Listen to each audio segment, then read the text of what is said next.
Again, good morning. Good morning, Bello. Good morning, Abel, Amino, Michael, Moses, and Salman. Thank you very much for finding time to be here. Abdul Kabir, yeah, it's really nice to have you. And Daniel, who just joined too. Good morning, and once again, thank you for finding time to be here.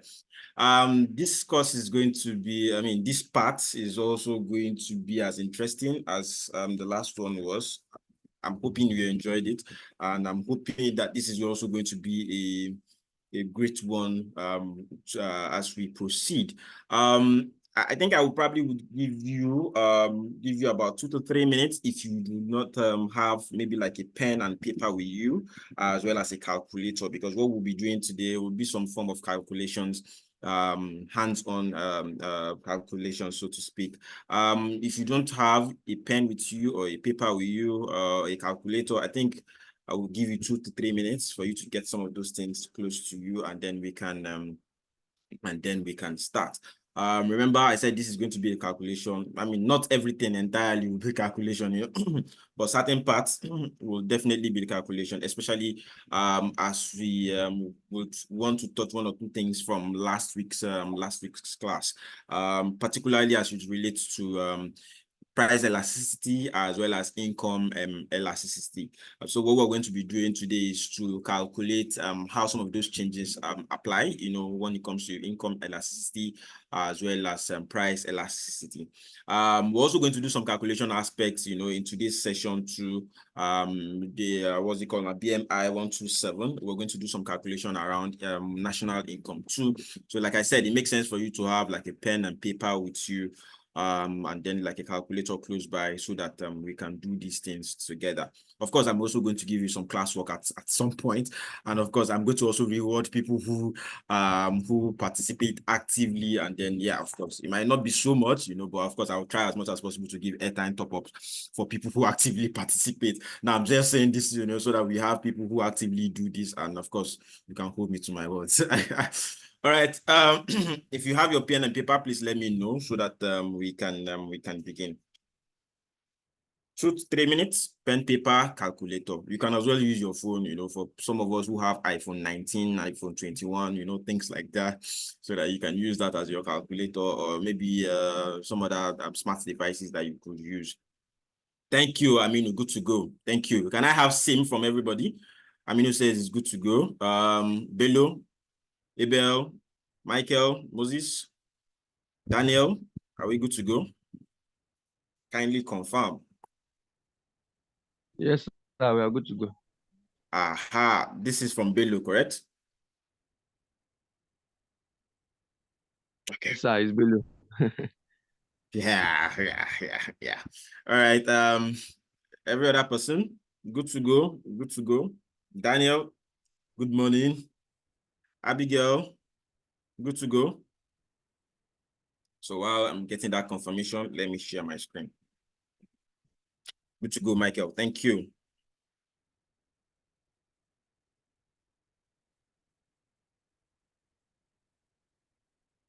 Good to go. Good to go.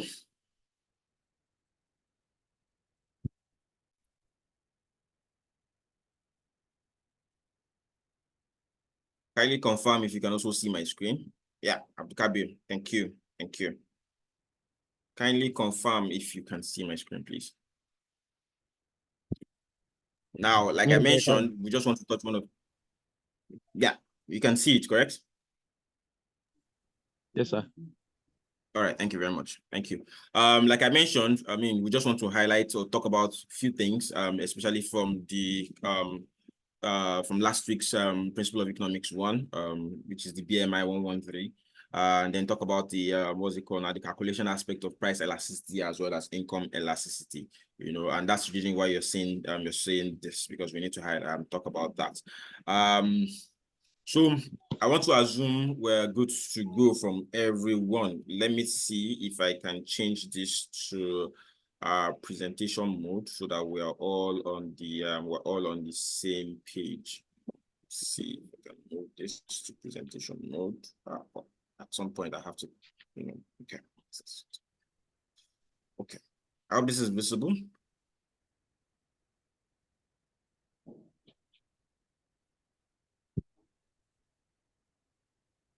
Visible, right?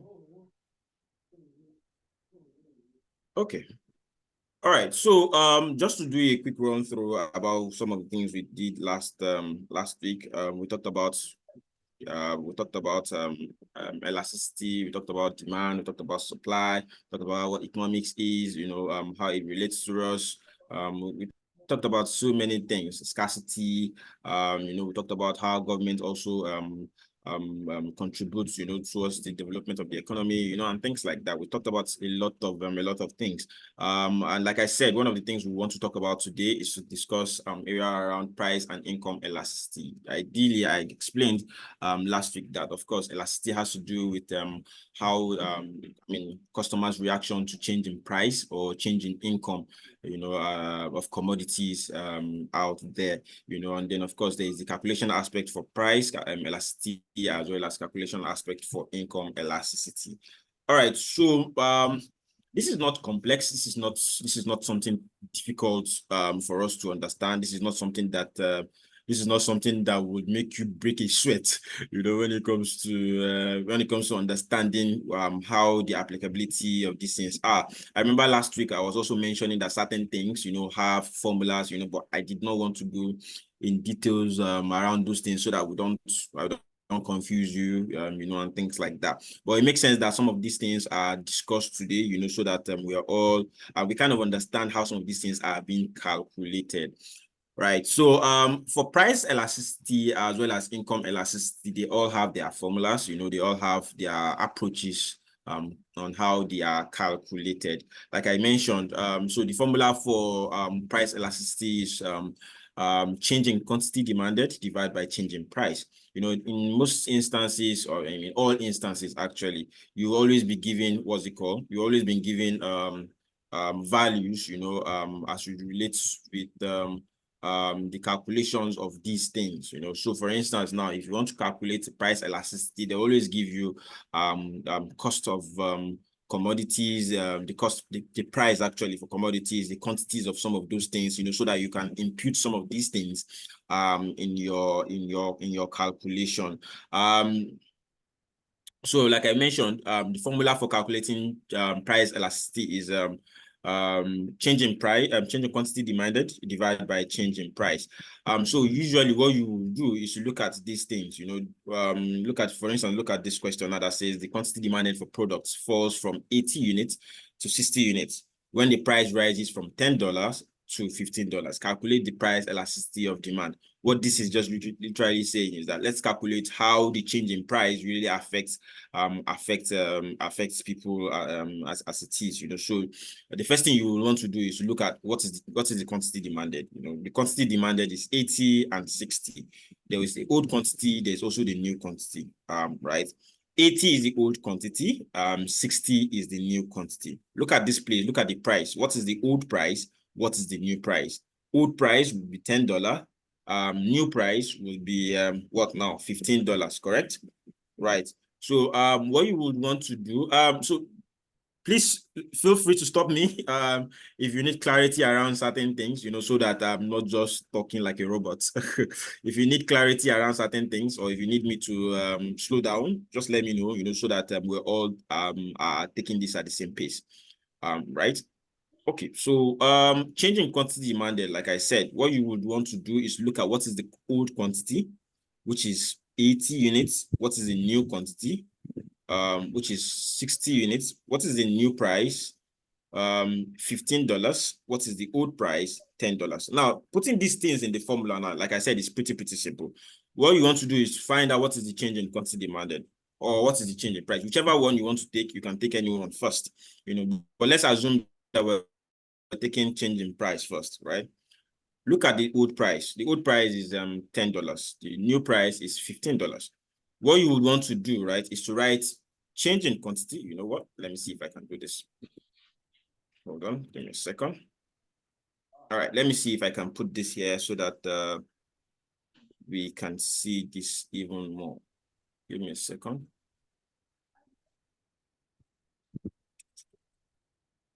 Second.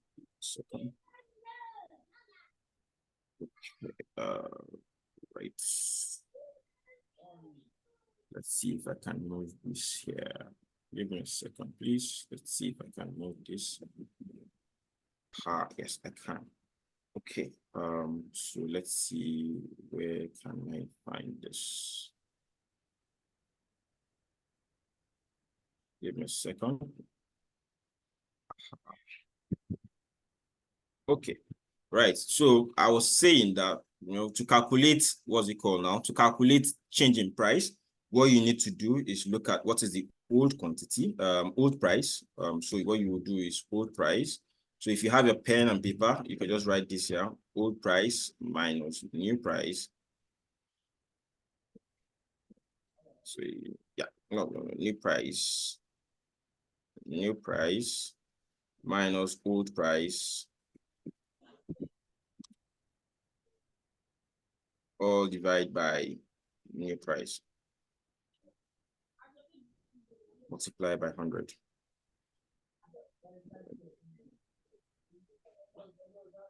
Right? So what you will do now is to look at what is the old price, what is the new price rather. The new price is $15, right? $15. The old price is $10. Look at it. Look at this. I don't know if you can see my screen, because where my cursor is, right? The new price is $15 from what is given here as the problem we're trying to solve, right? The new price is $15 minus the old price, which is $10, divide by the old price, right? Okay. Divide by, let me put this now, divide by the old price, multiply by 100. So what you will now do is now to impute the figures. Once you impute the figures, you now have 15 minus 10, 15 minus 10, divide by 10, right?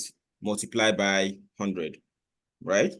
So if you calculate that, you now have 15 minus 10, you have 5, right? Divide by 10. You can see that on my screen. Kindly confirm if you're following. I hope this is not confusing. I hope this is not complex. I'm hoping this is something that is Continue, sir. understandable. Okay, thank you very much. Right, so you now have 15 minus 10, which is now have 5 divided by 10, right? Multiply by 100.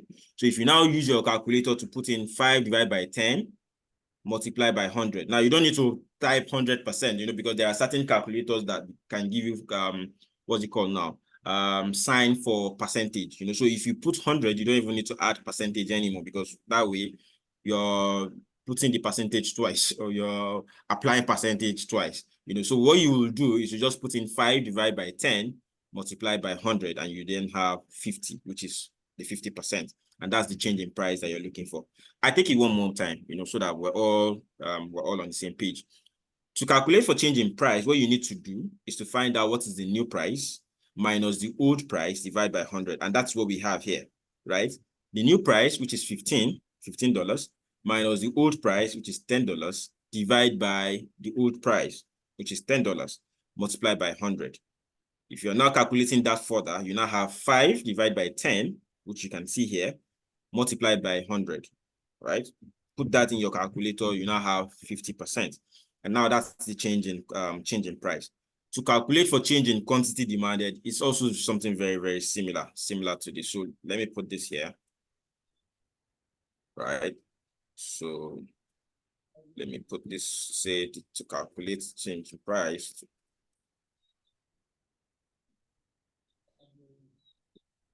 Change in price, right?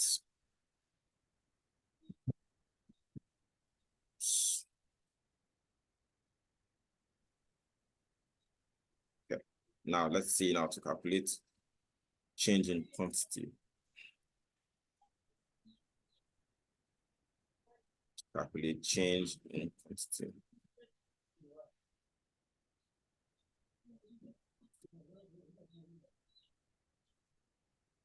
Give me a moment, please.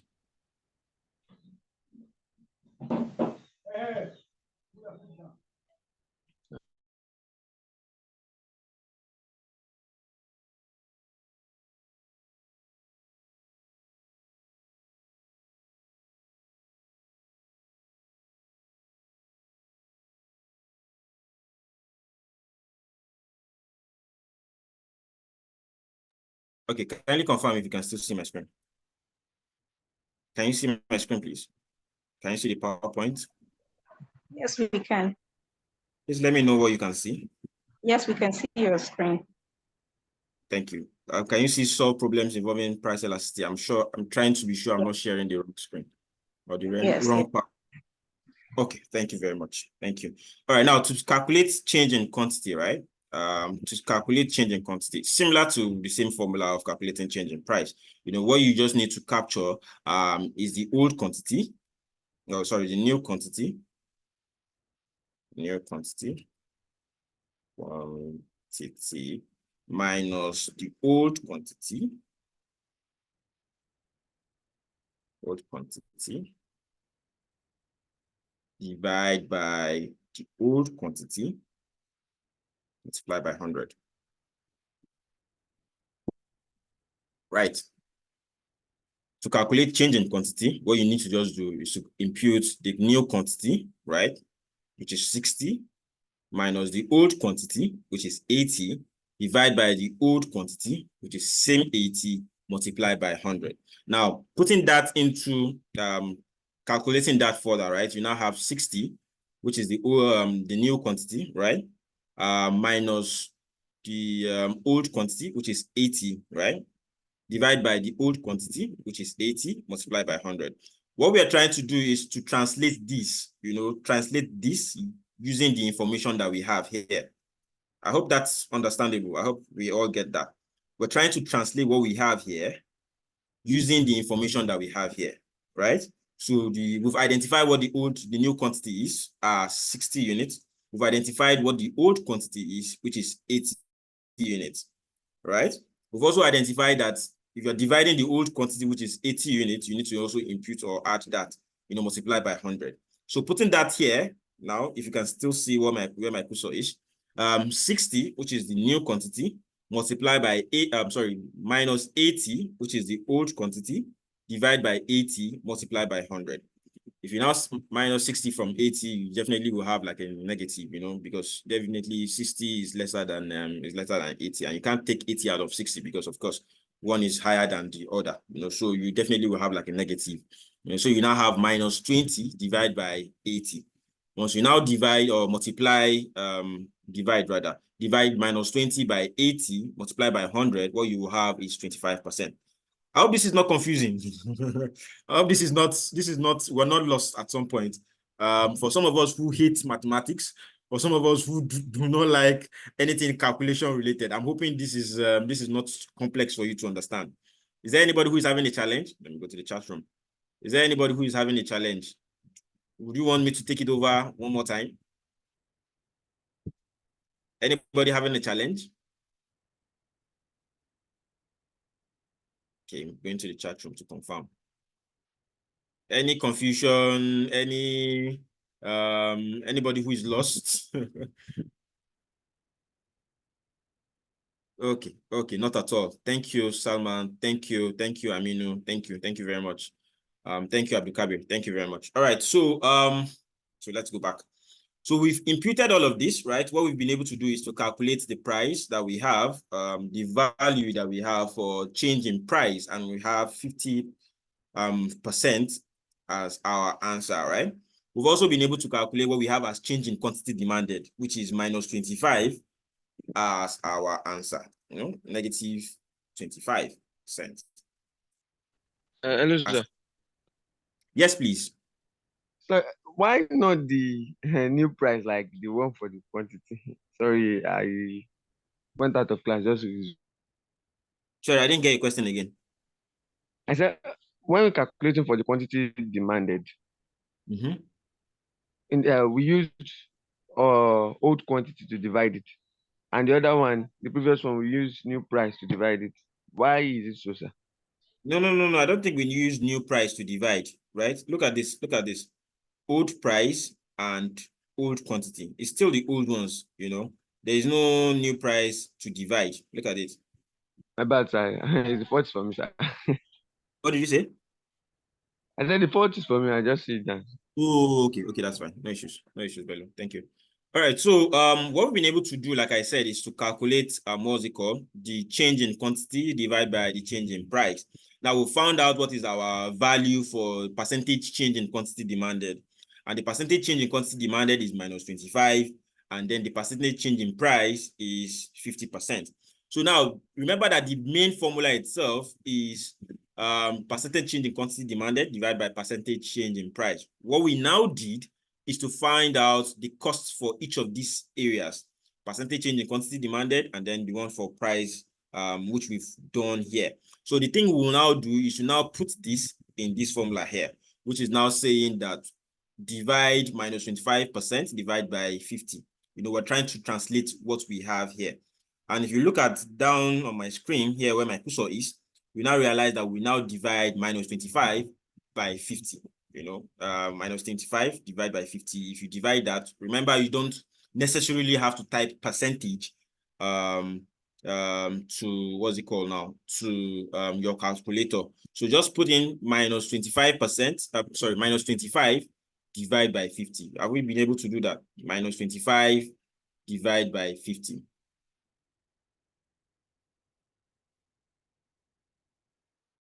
If you do that, you have negative 0.5, and that would be the answer for calculating price elasticity. Remember, it is really not complex. It is not confusing. You know, you just need to understand how some of those things are imputed. Once you are able to understand how some of those things are imputed, and then you now translate it, and then you calculate further with your calculator, and then you get the answers that you're looking for at the end of the day. It is really, really not complex. It is really not confusing. I take it one more time, you know, so that we are all on the same page again. What we're doing is to calculate change in quantity demanded and change in price. Remember, it is still under price elasticity. You know, that's what we're trying to do. And I said, for you to calculate the change in quantity demanded, you need to also understand what is the quantities that we have before and what is the new quantity that we have now. We're given a problem to solve, you know, and then the problem was that the quantity demanded for a product falls from 80 units to 60 units, and then the price rises from $10 to $15. Calculate the price elasticity of demand. Now, like I said, to calculate for change in quantity demanded, what you need to do is to find out what is the new quantity, right? Like I have imputed here. Find out what is the new quantity minus find out what is the old quantity, divide by the old quantity, multiplied by 100. If you do that, you now realize that your new quantity, which is from the question that we have, is 60. Your old quantity is 80. Divide by 80. Remember, we're trying to translate this. Divide by 80, which is the old quantity, multiplied by 100. If you do all of that, you now realize that you get minus 25 as your answer, right? To calculate for change in price, similar to what we have done, you know, find out what is the new price, find out what is the old price, divide by the old price, multiplied by 100. If you're translating that, you now realize that you have your new price as $15, which we have here, minus the old price, which is $10, divide by the old price, which is $10 multiplied by 100.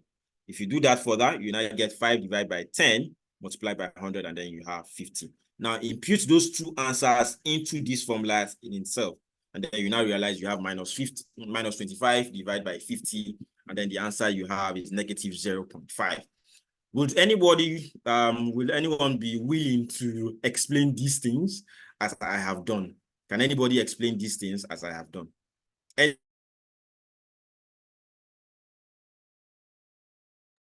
Anybody? From start to finish. Can I go, sir? Thank you very much, Bello. Please go ahead.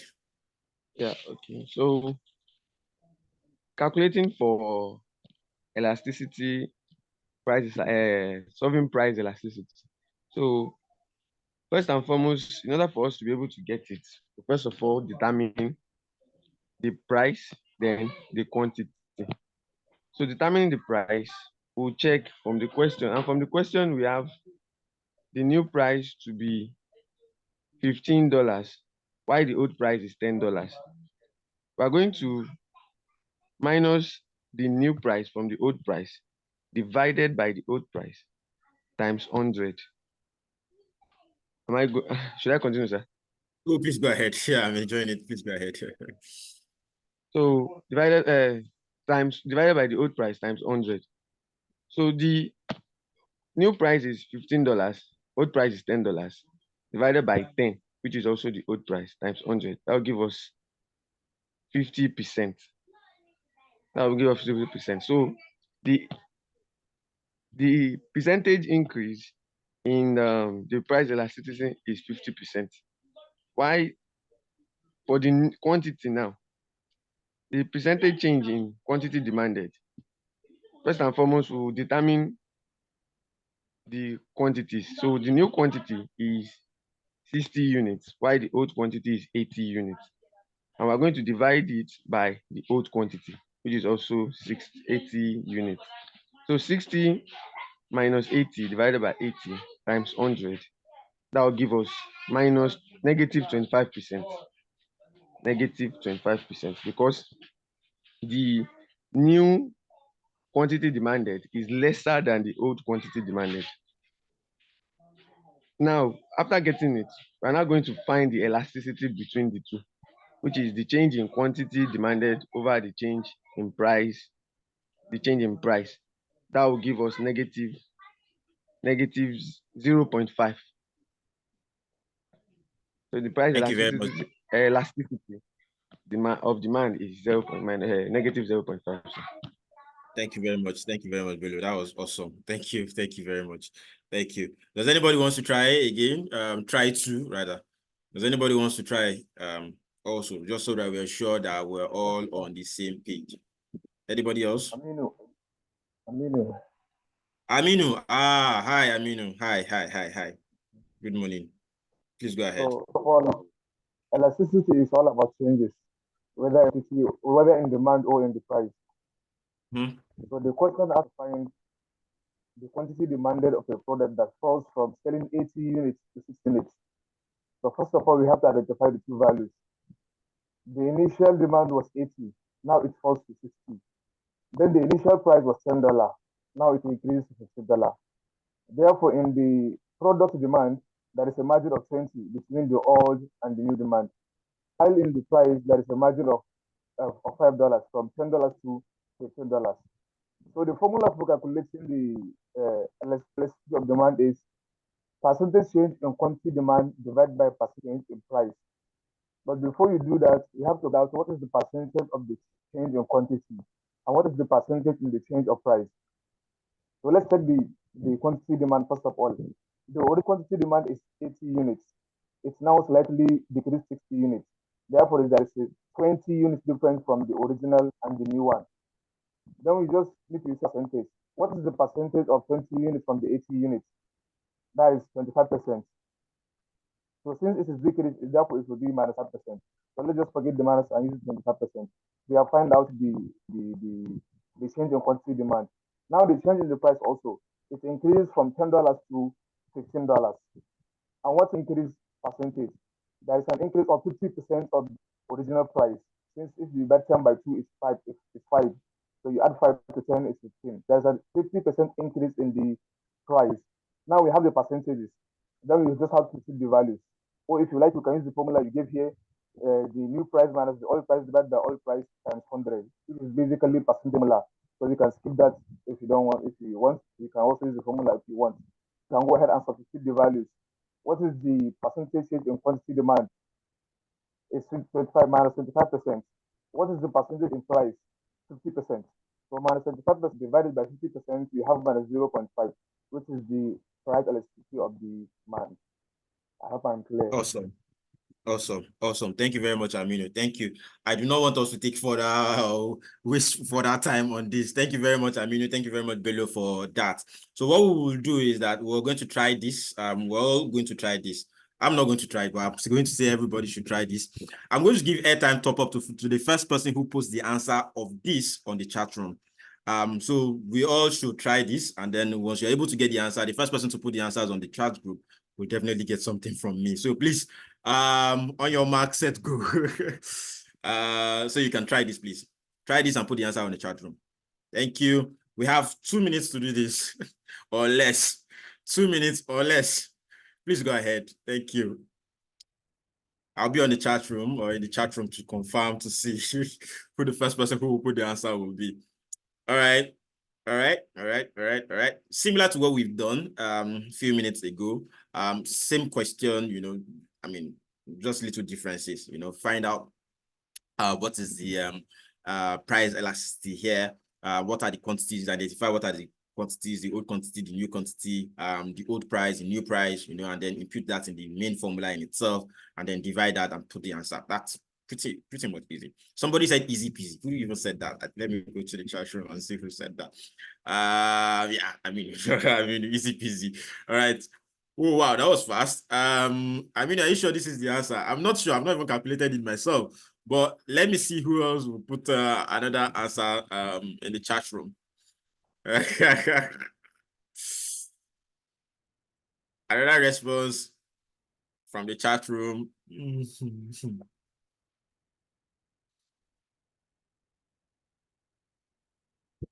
And then we'll all do it. We'll do it together. Okay. 1 more minute.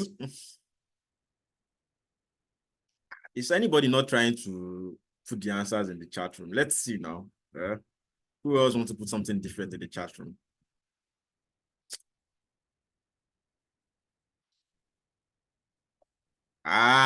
Michael, minus 0.66. Okay. That's nice. Okay. All right. Answers, please. Answers. I want to see everybody's answer. Less than 1 more minute. Less than 1 minute, rather. Answers. Abigail, I've not seen your response. So what's going on?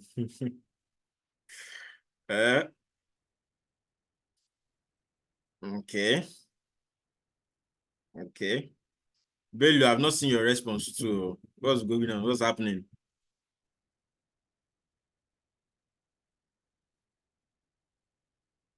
Okay.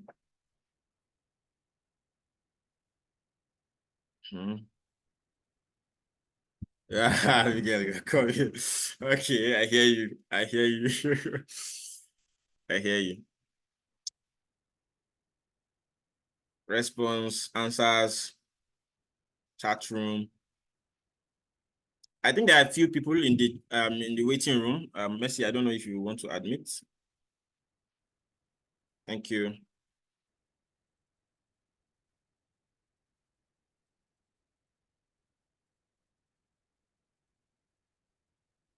Okay. All right. While we're waiting for Abigail, let me try to. Nice. Somebody said 0.006. Interesting. Bello 0.3. Okay. I honestly don't know the answer too until we all do it together, right? Okay. All right. So let's try to do it together. Let's try to do it together, and then we come back to look for who got the answer correctly. All right. So let me copy this, so that we are able to put it together. Okay, right?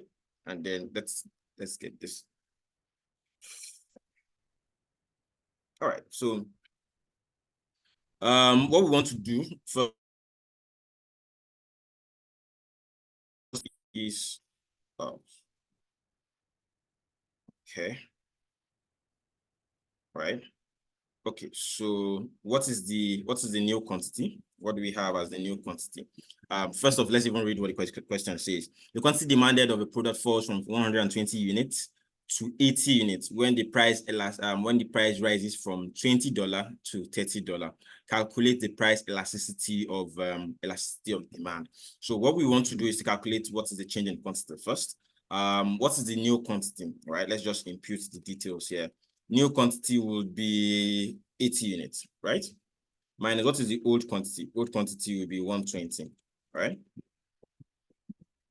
120, right? What is the old quantity? Old quantity obviously will still multiply by 100. So if we want to even calculate this further, for even more clarity, what we can now say is to say minus 40, which I think 80 minus 120 should be minus 40 divided by 120, right? Multiply by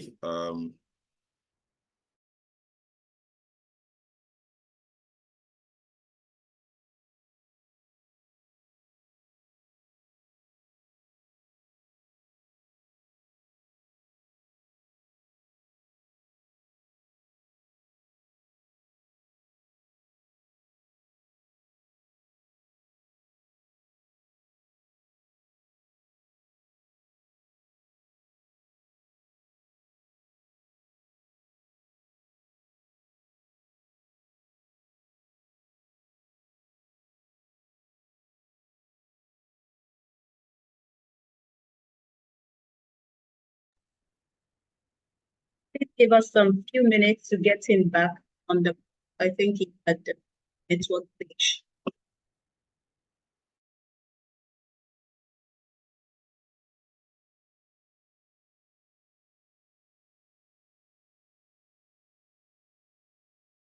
Hello, everyone. My apologies. I think the drama with internet between day before yesterday and today is still is still on. You know, so please pardon the lost in communication. Or was it not internet related? Obviously, I don't know. Maybe I thought maybe it should be internet related. Yeah, that's much. That's much. All right. So let me share my screen again, and then we continue from where I stopped. Okay. All right, please confirm if you can see my screen. Yes, we can. All right, thank you. All right, guys, I think we're trying to impute the details or the values from the formula, right? And I said that we're trying to put the new quantity minus the old quantity divided by the old quantity multiplied by 100. And I said if we go further, we now have 80 minus 120 will give you 40 or minus 40.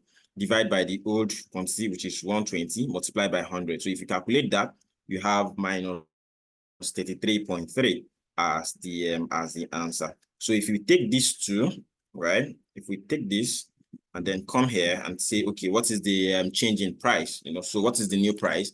The new price will be what's it called now? The new price will be 30 minus the old price, which will be what? Which will be 20. Right? Divide by the old price, which is obviously 22. Right? Multiply by 100. Multiply by 100. So if you want to even calculate this further, we say 10, which is 30 minus 20, obviously will give you 10. Divide by 20. I hope we're not lost. Ladies and gentlemen, I hope we're not lost. Multiply by what's it called now? Multiply by 100. Right. I hope this is clear. I hope this is going smooth. I hope this is not confusing for some of us that do not like calculation at all. Try to understand the ideology around this. Try to understand how we're just trying to impute values or figures from the formula that was given. You know, so remember we're trying to calculate for price. And we said the new price will be 30. I mean, from the question that was given, the new price is 30. Minus the old price, which is 20, divided by the old price, which is same 20 times 100. You know, we're trying to interpret this, you know, and that's what we're doing. So if you subtract 20 from 30, you have 10. Divide by 20, multiply by 100, will give you 100. Right? So let's see, what is 10 divided by 20 multiplied by 100? 10 divided by 20. 10 divided by 20 multiplied by 100. So you have 50 here. You have 50. So if we go by the calculation, if we go by the general formula calculation, which is change in quantity demanded divided by change in price, and then put that here, we'll now say change in quantity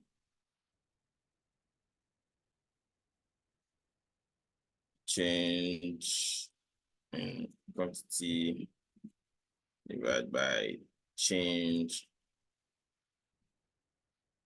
in price. So yeah, so this should be underlined. Okay, right? And then we're trying to interpret that. We now have the change in quantity will now be minus 33.3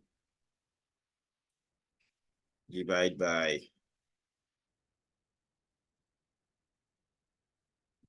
what?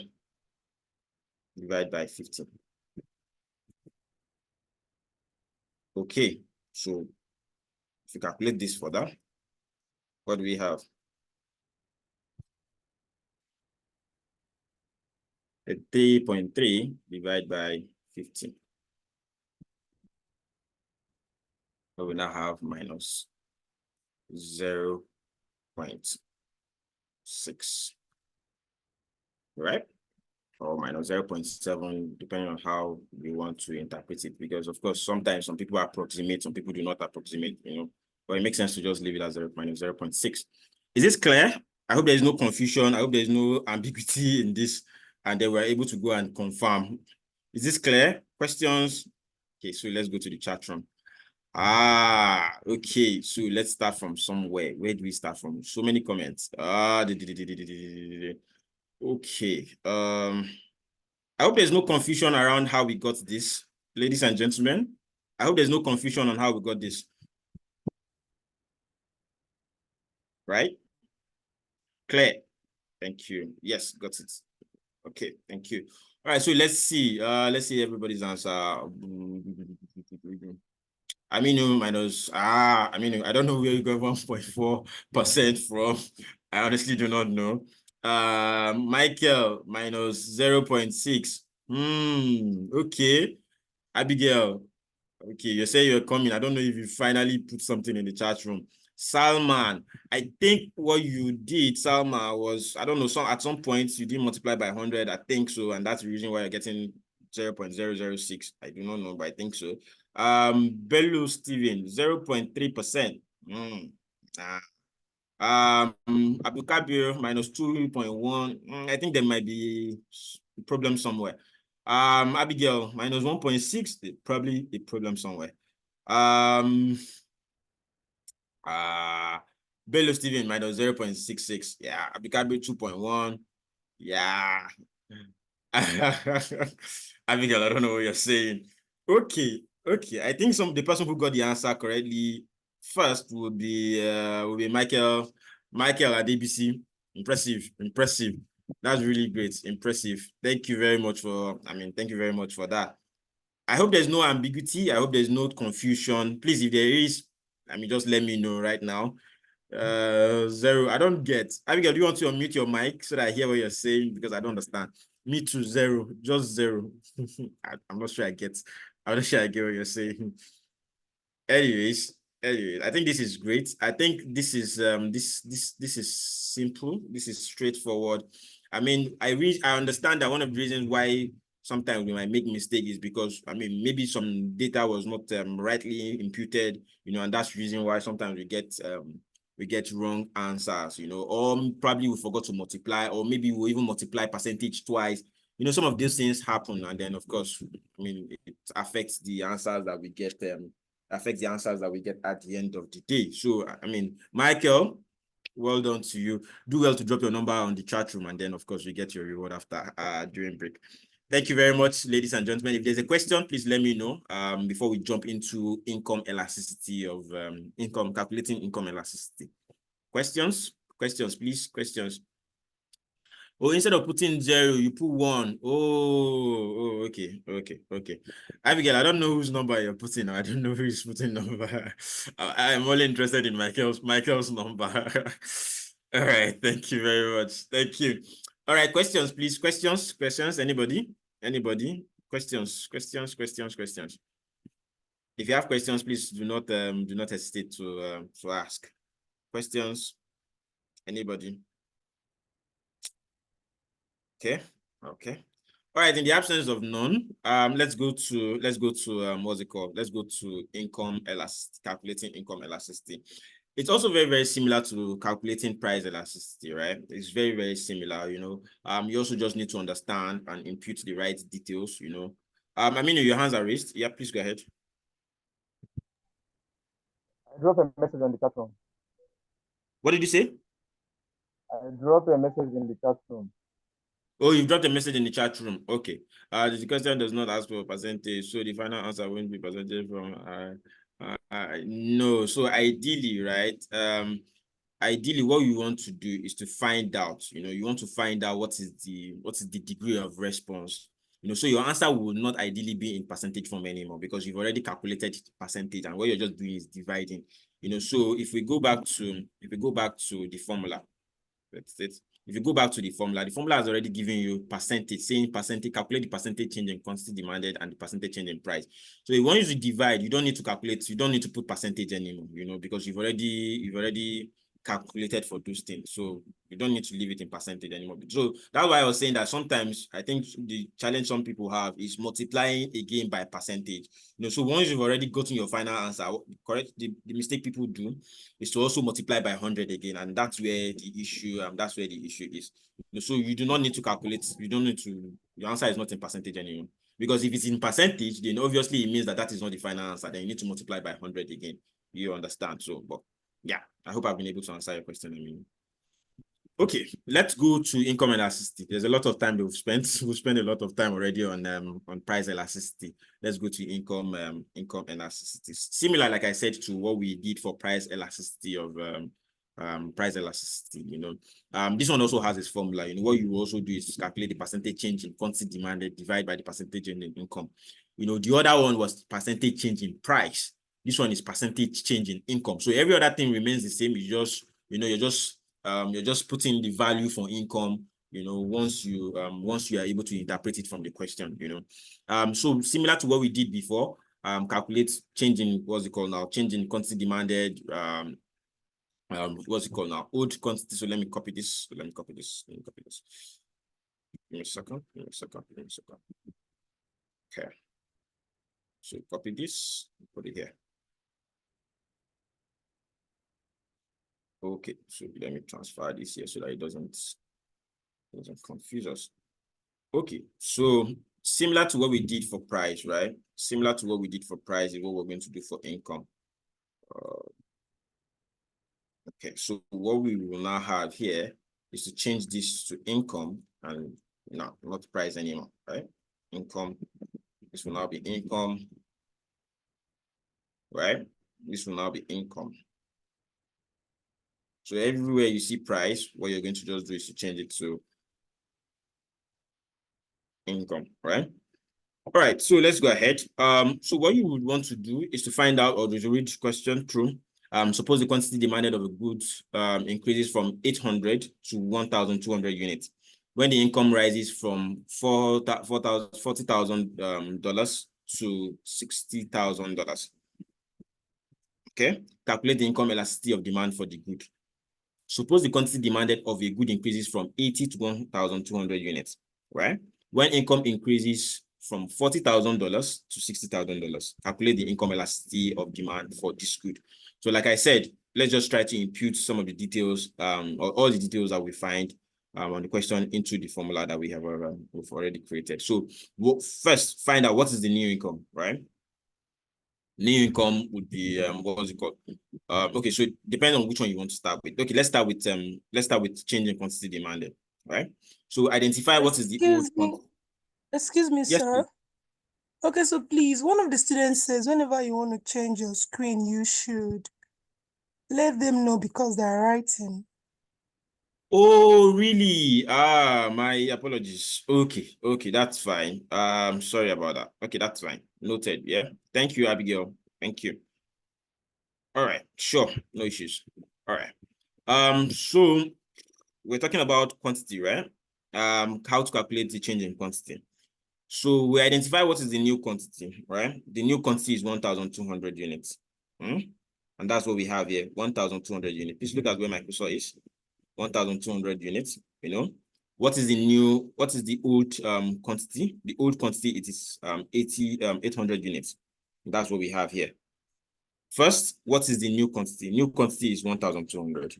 What is the old quantity? Old quantity is 800, you know. So 1,200 minus 800, you know, and then you now have the value, which is like 400. So to calculate the change in quantity demanded, now you're just dividing 400 by the old quantity, which is similar to what we did before, you know, which you now have 400 divided by 800 multiplied by 100. If you calculate that further, you get 50, right? I take it one more time. What we're trying to do is to impute the details or the values here. What is the new quantity? New quantity is 1,200 from what we have here. New quantity is 1,200 and it's interpreted here, right? New quantity is 1,200.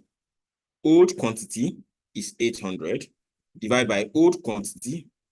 If you calculate it further, you now have 400 divided by 800 times 100. Similar to what we did before, you know, and then once you calculate that, you get your answer. Now come down to calculate for income, similar to what we did for price. You know, find out what is your new income. New income is $60,000 minus your old income, which is $40,000, divided by your old income, which is $40,000 multiplied by 100.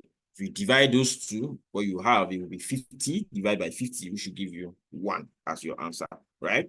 very, very similar to what we did, very, very similar to what we did before. The only difference is that the last one was talking about price. This one is talking about income. So I'm going to give you one more try to another person who would be the first to answer this question correctly. Same formula, what you just do is to substitute where you have price for income. Wherever there's price, you just know that it's income you're calculating for. So 2 minutes, 2 minutes, 2 for the first person to give. Oh, sorry. Abigail, are you writing? So let me hold on. Once you're done writing, let me know, and then we'll go back to the question that I want us to calculate. Abigail, are you still writing? Yes, sir. Okay, so let me know once you're done writing, and then I can show the question that we all should try.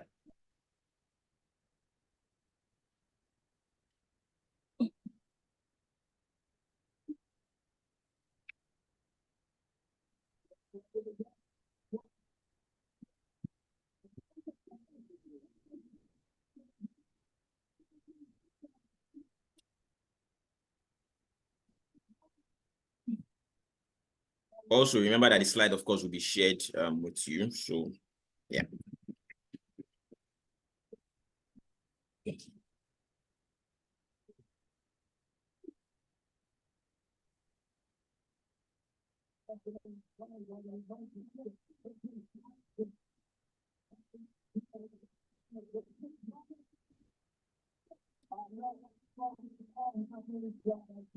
Once you're done, let us know. Go ahead. Yeah, somebody's about to say something. She's done. Oh, okay, you're done. Okay. All right, that's fine. Thank you very much. So let me move to the next slide. So let's see who the first person will be to give us the answers for this. Same formula, same thing, and then we all will calculate it together. So let me be sure that there is no response on the chat room first. Okay. All right. 2 minutes, please. 2 minutes. Let's see. Michael, I'm hoping that you're not thinking that you're going to win this one again.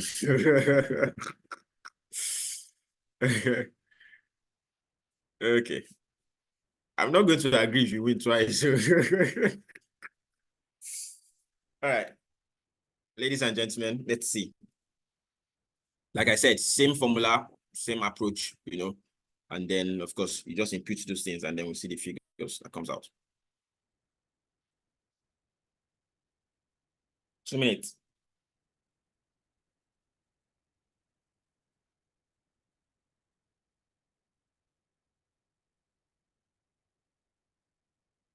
Suppose the quantity demanded of a good increases from 1,600 to 2,400 units when the income rises from $80,000 to $120,000. Calculate the income elasticity of demand for the good.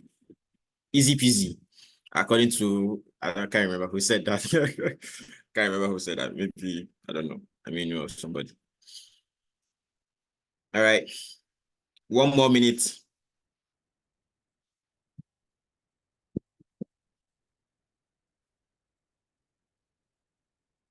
Somebody in the chat room. Let's see. Nobody yet. Okay.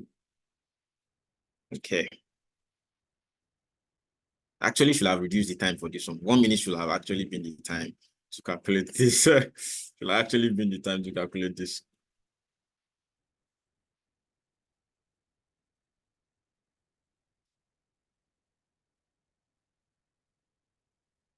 I hope we're taking it upon ourselves to challenge ourselves to do these things, right?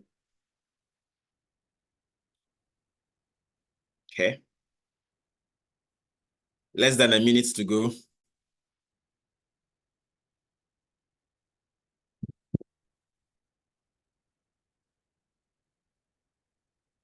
Ha! Somebody has gone to the chat room. Let's see. Michael, no, I will not agree. Let's see another person's response. Salman. Okay. Okay. Let's see other people's answers. Let's see. Are you sure it's not more than one? Okay. Okay, are you sure your answer is not wrong? Salman, are you sure your answer is not wrong? Okay.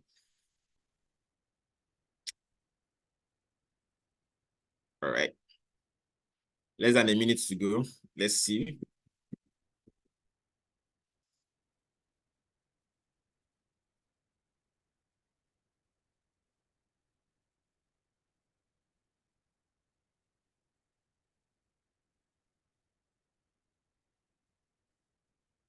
Okay. Answers.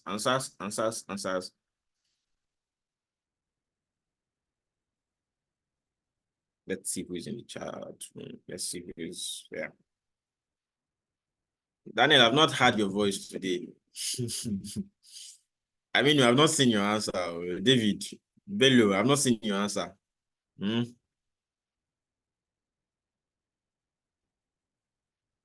Okay.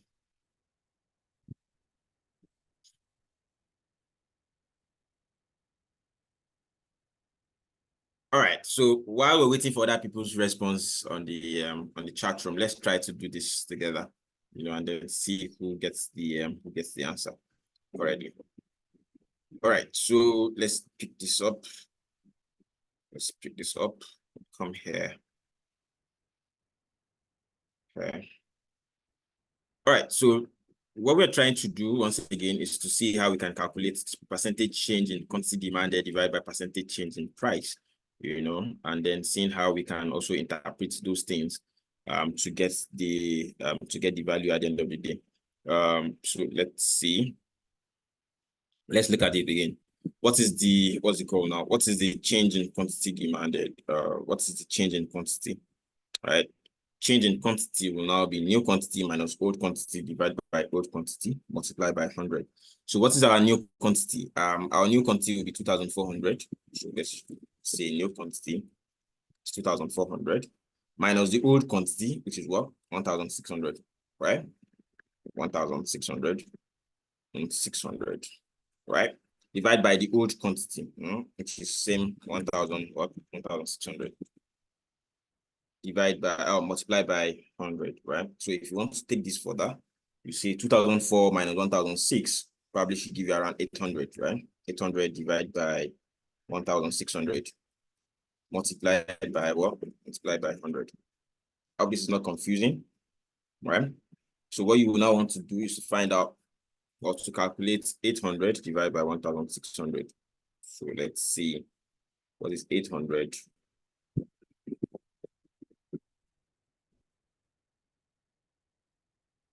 Give me a moment. My calculator seems to be slowing down. 800 divided by 1600 times 100. All right, we have 50 as the answer, right? So now let's calculate for what's it called now? Let's calculate for income. What is the new income? New income is $120,000. $120,000. What is the old income? Old income is 80,000, right? $80,000. 80,000 divided by the old income. What is the old income again? $70,000. 80,000, right? Multiplied by 100. So if you want to calculate this further, you now have what? 120 minus 80,000. Probably, I think 40, right? 40,000. 40,000 divided by 80,000 multiplied by what? Multiplied by 100. Okay. So if you calculate this further, let's see. 40,000 divided by 80,000 multiplied by 100. Okay, so we now have 50. Okay, so if you want to now calculate percentage change in quantity demanded divided by percentage change in price. So let's see. I think I typed that somewhere. Percentage change somewhere. Yeah. Let's take this here and come back here. Okay.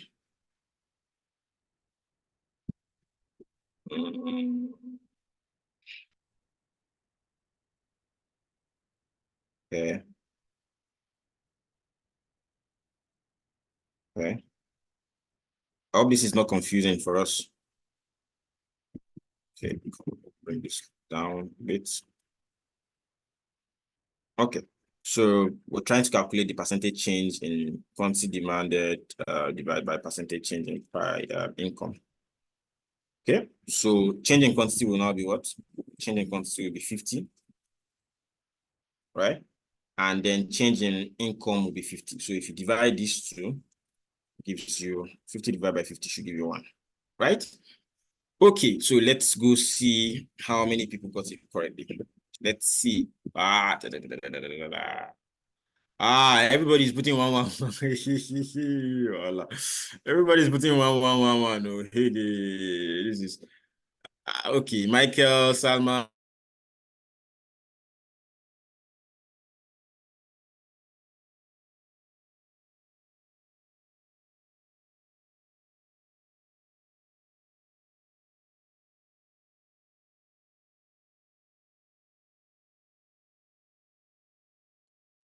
Hello, Hello, guys.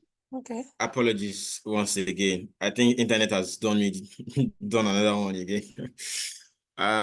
Okay, so let me start. Let me share my screen again. Okay. Try to share my screen again. Aha. All right. So I was going to the chat room to see responses, and I realized everybody's just putting 1. Salman, nice one. Michael, right, nice one. Aminu, yeah. Abigail, yeah. Bellu, yes. Yeah, absolutely correct. You're all correct. Unfortunately, I can't reward everybody. Right? I definitely will have to reward the first person who is here. So Michael, do you really want me to give you this award twice? Or I award another person so that you don't take everything all alone, right? Michael, are you giving out your... Oh, I'm seeing Salman as the first person. Is it me or this is internet doing another one? Michael is the first. Then Michael was Salman. the first, right? And then Salman, because, okay, I'm seeing the whole thing rearranged in the chat room. All right, congratulations to Michael. Michael has won this thing twice, so congrats to you. And I'm sure. Oh, give it out. Okay, awesome. All right, so I'm giving it to the next person. Who is the next person now? Who would that person be? Salman, right? Okay, so Salman, do well to drop your phone number in the chat room, and then of course I would give you your own reward as well. Not complex. I'm hoping that give it to me. What is this, Abigail? I'm not giving nothing to you. All right, thank you very much, everybody, for contributing. Thank you very much for participating as well. Of course, you can understand that this is not complex. This is not something that is this is not rocket science, as my boss will say. It's not something that is difficult. It's just for you to understand how it is applied and then putting some of those values into the formula as it is. Of course, there's also going to be another calculation, towards later in the day. And of course, I would hope that people will also contribute and also participate, and then we can also reward those people who win those quizzes as it is. So do well. Someone has dropped phone number. Okay, that's fine. No issues at all. I'll see what we could do during the break time.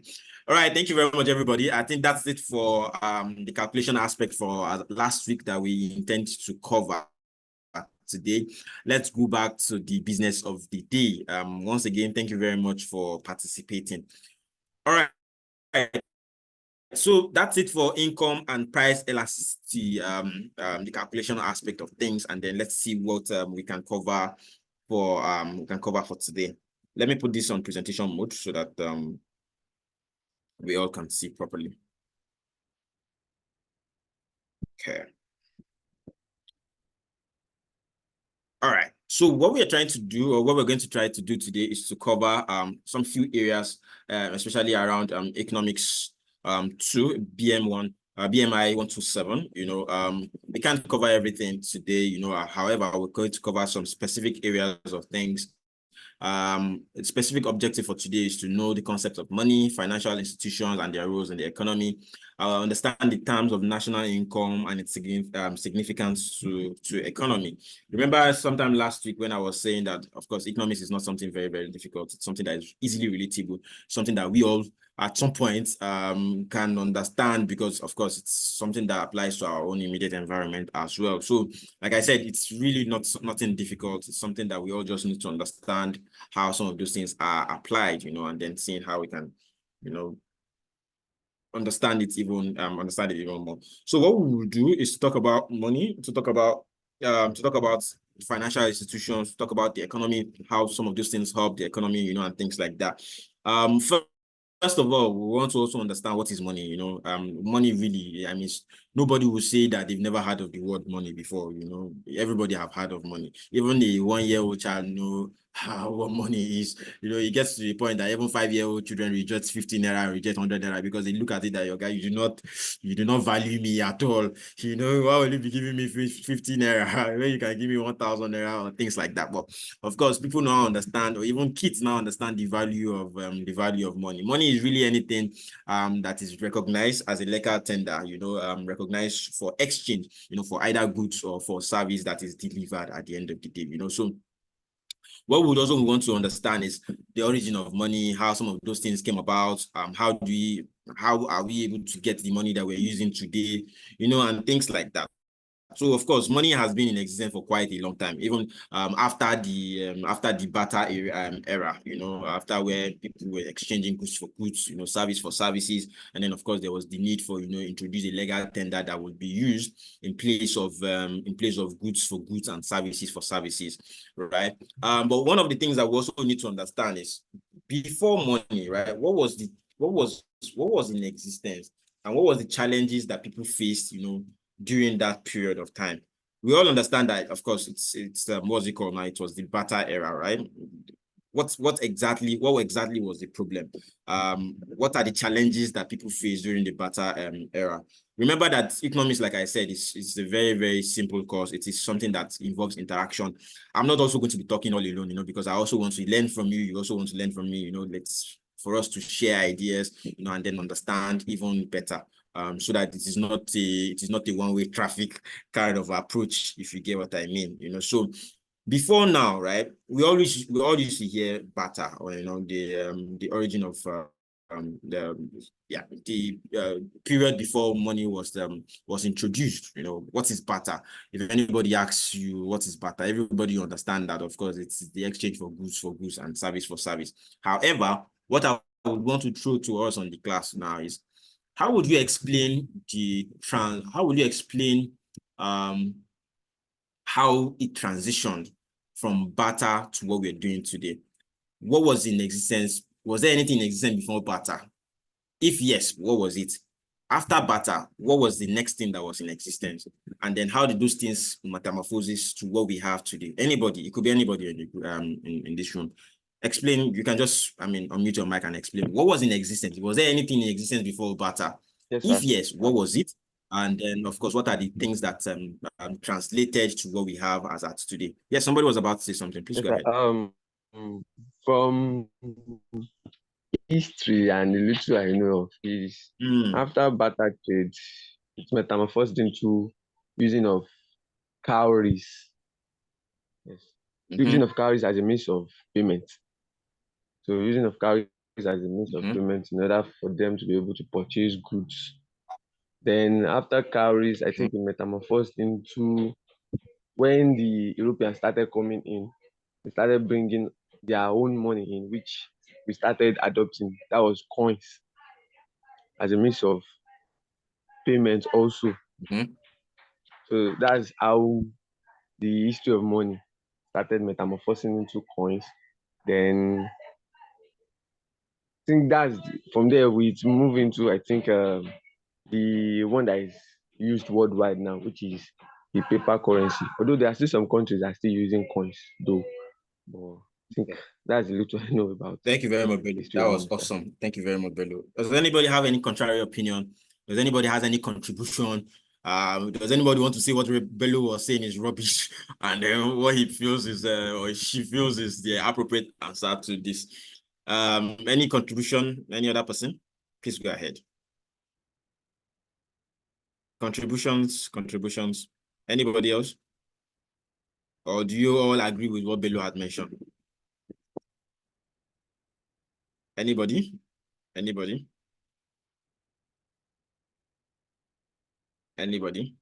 All right. So in the absence of anyone, right? Of course, what Bello had mentioned is really, really correct. Before now, I mean, I'm not sure anything existed before barter. What really existed was barter, and then exchanging Someone is goods for raising an goods. hand. Oh, Aminu, please go ahead. Sorry, Aminu, I didn't see that. Please go ahead. I dropped it in the meeting chat.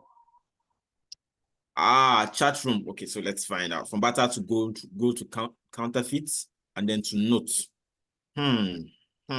Okay. That's fine. That's fine. Thank you very much, Aminu. Thank you. Any other person before we go ahead? Remember that what we are talking about is in the context of Nigeria too. So yeah, anybody? Let me see. Is anybody's hand raised?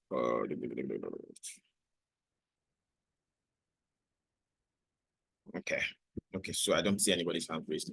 All right. So like I was mentioning, right? I mean, it was barter before now, where people exchange cows for yam. People exchange what else can I say? Rice for maize. People exchange shoes for food. People exchange everything and anything else, just so that they can get the opposite of things that they cannot have. And then of course there is always one challenge or the other with some of those things, especially because one is even more valuable than the other, so you cannot exactly get something that's worth the same value.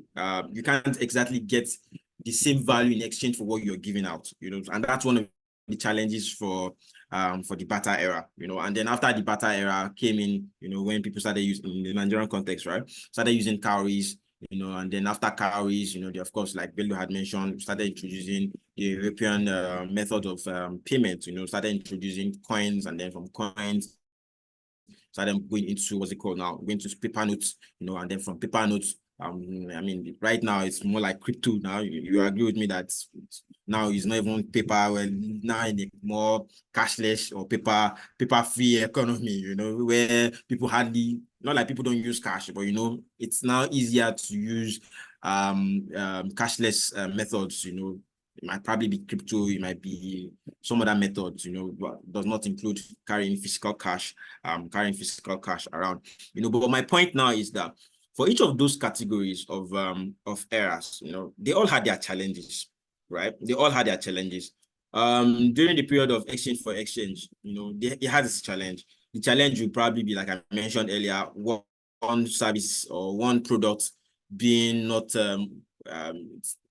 having the same value for the other that you're exchanging, which is a big challenge for everybody, and that's why cowries was introduced. But the challenge for cowries now also is that, of course, cowries now became too much to carry, too heavy to carry. It becomes a problem, because one, there's also the security problem, security thing associated with it, because once people see you carry big bags, they know that, of course, it is money, it is that is inside, especially when the sound, it start making sound, somebody knows that this person is carrying calories, and things like that. So there is its own challenge too, and then with the introduction of coin, which is a more appreciated what's it called now, option, for exchange. That way people understand that, okay, this 1 naira or 1 kobo has its social value, and this is what it can get for you, and things like that. But also coin also had its own issues. It had its own challenge because it was heavy. It was heavy to carry. It also has a security challenge too. And then of course you can now start to think about the paper era too, which is where we are currently in, and even more, beyond, right, even more than that. The paper also has its own challenge. One major challenge we can also see with paper is, of course, it can be heavy if you're carrying a large number or amount of money. That could be a challenge. Security also can be a challenge, for when it comes to paper carrying paper money up and down, and things like that. There's also different kind of challenges that you can think about that is associated. Coming down to what we now have, the paperless methods, it also has its own challenge, probably can be, let's say, security hack. It can be you having like a crypto account and then somebody hacks it. I don't know how often that happens, but that could be one of the challenge. Thank you very much, Aminu. Yeah, quality of paper notes also. People can just duplicate some of those things. Exactly. You can even get burnt, when it comes to when it is a place where there's fire, and things like that. So each of those categories or each of these categories have their challenges, and then of course, the good thing about all of this is that there's a better way of doing some of these things, and of course the country is adopting to some of these things. The challenge with the era that we are now is that because people who are outside your country do not have your currency, it makes it a bit difficult to transact, to do business with you. And that's why most times it makes sense that people, do, kind of online business, because that way you're not using paper money to transact. You probably can buy some of those things, electronically, if you get what I mean, so that's the good thing about the current era that we are as at today. So we've talked about what the evolution of money is and how some of those things came about. We've talked about why barter failed, which is very, very understandable. We've also talked about the constraint of each category, understanding why it was a challenge for everybody, in each of those categories. There's a challenge for barter, there's a challenge for this, there's a challenge for that, and the things like that. We've also talked about the current constraints in the current medium of exchange. We've talked about the current constraints when it comes to using paper. We've talked about the current constraints when it comes to cryptocurrencies or cashless economy, and things like that. But it makes sense that we're always upgrading, we're always improving. And of course, in the Nigerian system of today now, we've heard about in-era, right? We've heard about in-era, where we want to introduce an electronic medium of payments, and things like that, So of course, let's see how that goes. All right, so while talking about money, right, we need to also talk about the demand and supply for money. What is the reason why people have money? Why need money? What is the reason why people? What is supply for money? What is demand for money? Ideally, demand for money is why people need to have money. And there are 3 different methods or motives for having money. Probably can be transactionary,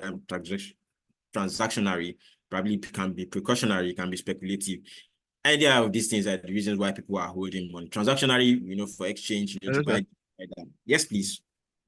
Sorry to cut you short, sir. Sir, you mentioned in-era now, so I want to ask a question regarding to that, sir.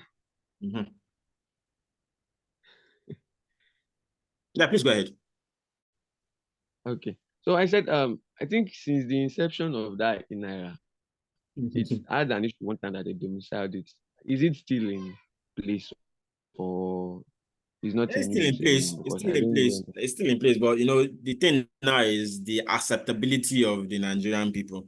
Not everybody have fully accepted it, and that's the thing about the electronic method of exchange, which is also a challenge. You agree with me that not everybody understands crypto. It's everybody that understands crypto. It's not everybody that understands crypto. It's not everybody that understands how some of those things work. And that's the major challenge for Nigerian people. It is the acceptability, the adoption that is the challenge. It's a great method of exchange, and things like that. However, there's a lot of sensitization that needs to be made around it. There's a lot of what's it called now? There's a lot of what do they call this thing now? Well, I'll call it sensitization too, but you need to make people know about this and how people can use it. And that's the challenge that we're having with that now. And the reason why they're introducing in-era was because the Nigerian government wants to discourage the use of cryptos. I think at some point I heard that Binance was banned or something like that. Were they banned or were they suspended? I can't even remember. I can't remember. I think it was suspended. I think so. They're saying that it wants to devalue the Nigerian currency, and that's the reason why Binance should stop, and stuff like that. So while that is stopping, what they want to do is to ensure that they promote the in-era, people promote the adoption of in-era, people start using that, and stuff like that. But like I said, there's a lot of awareness that needs to be done, around it, and then ensuring that people, contribute or try to use it, and then the acceptability is across the country, you know. So yeah, that's as far as I know as regards to in-era. All right, so I was saying something about, yeah, Bello, yes, their CEO is actually on city right now. In fact, they said they said they've left the country or something like that, you know, because it's a serious issue. It's a serious issue with Binance right now. In fact, they've even linked them to, you know, Nigerians now. If they want to spoil something, they will even link you to terrorism, you know. So they've linked Binance to terrorism, saying that they are supporting, they are promoting, you know, this kind of things, you know. It's just a funny incident.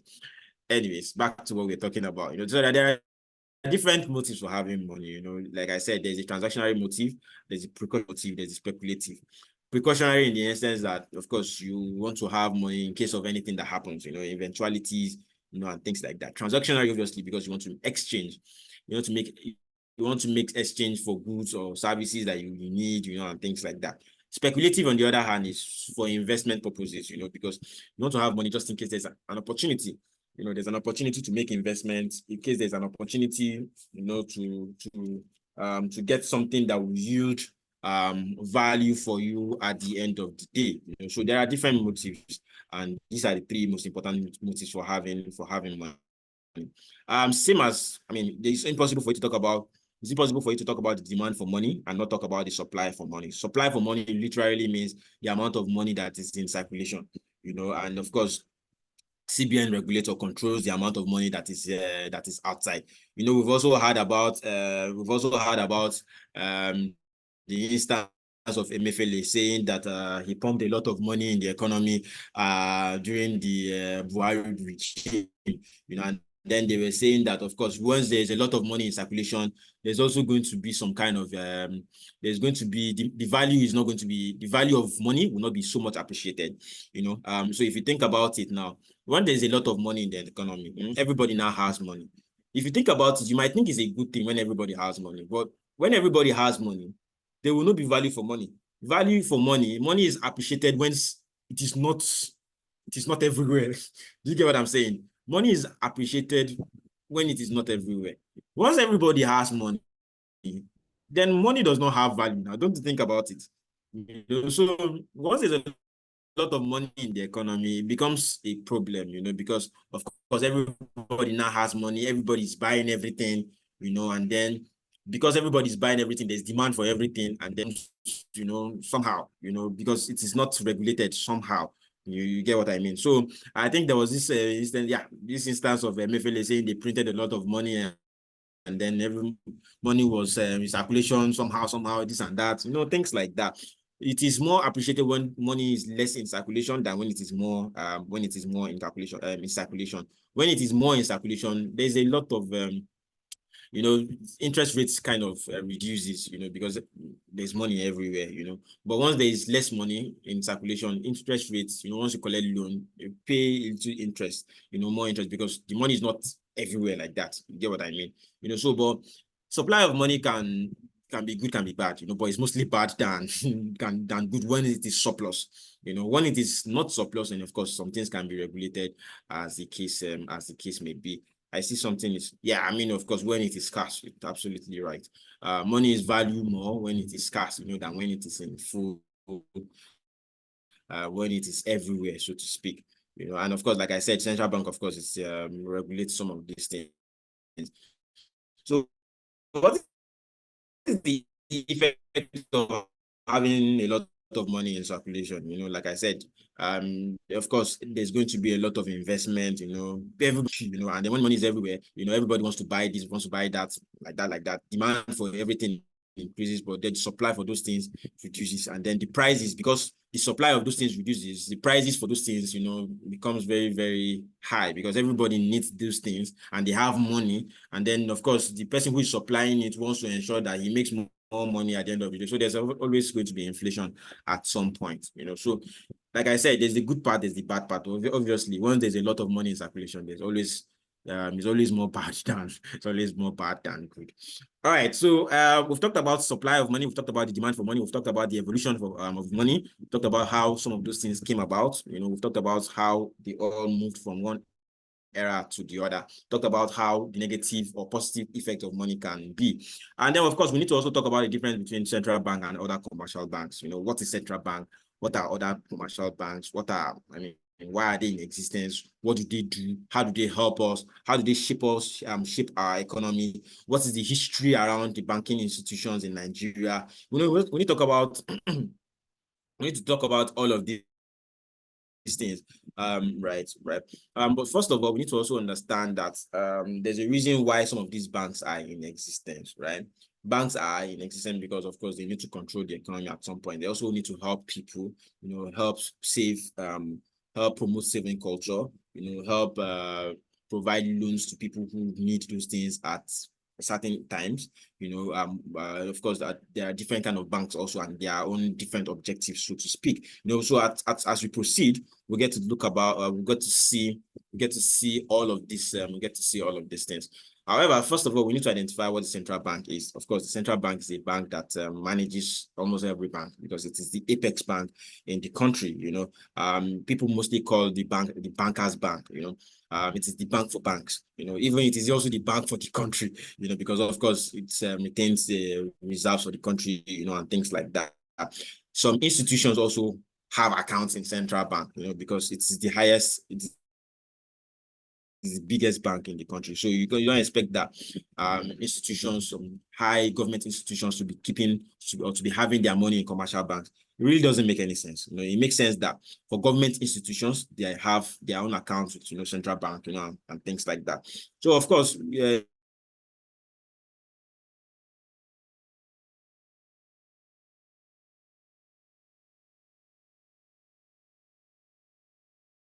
this way to manage other commercial banks. We also provide policies, that guides the operation of commercial banks, which is one thing. There's also, you agree with me that the central banks find a way to also provide some kind of trust, in people's mind, because commercial banks these days, or right from time, if there is no control to them, they will do whatever they want to do. They would charge anyhow they want to charge for interest rates.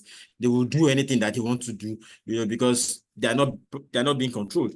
They are not being regulated, and that's the essence of having a central bank in existence in the country. Also it has to do with providing some kind of financial stability, in the economy. Of course, central bank tries as much as possible to regulate, like I said, other financial institutions, because if they are not in existence, imagine what other commercial banks will do. Imagine if NCC is not in existence. Imagine what telecommunication companies will do. In fact, if we get to a point where you pay 15 naira for 1 minute for calls, and things like that, same as commercial banks, if they are not regulated by central bank, you probably be paying maybe 15-20% as interest rates, once you collect loans, and things like that. So they are in existence because they are there to regulate other financial institutions. Of course, it is also in existence to provide some kind of stability to our currency, and that was the biggest issue with Emefiele at that time, and that's the biggest issue, because they need the economy, and then of course the money doesn't have, or the naira doesn't have any value anymore, and things like that. There's a lot of benefits or objective of the central bank in itself. Like I said, they also provide some kind of what's it called now? Some call it support services of. They provide some what's the word now? I'm looking for the right word. Yeah, more like support, to other financial institutions. So sometimes they probably will provide one thing or the other, to help promote other commercial banks. Say, for instance, maybe one bank is having one issue. Maybe they want to collect loans, and things like that. Central banks in existence to support all of these things. And then of course we have the other banks that are in existence. We have the commercial banks, we have mortgage banks, insurance, we have development banks, microfinance bank, merchant banks, Islamic banks, and even fintech as at today. But of course, we also need to understand what are these areas, how do they affect us, how do they affect the economy too, who is regulating what, and things like that. Commercial banks, obviously, they are in existence to help people to promote saving culture, to provide loans to people, you know, and things like that.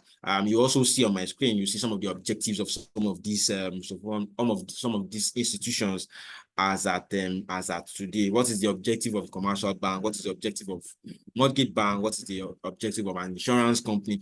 You know, and things like that. As we proceed, I'll also take you through the history of some of these institutions and how they have helped shape the economy at large. So once again, commercial banks are there in existence, you know, so that they promote, you know, economic growth. You know, they ensure that they provide loans to people, you know, facilitate or promote also saving culture, you know, from people, you know, and stuff like that. Mortgage banks obviously are there in existence so that, you know, they ensure that they promote people,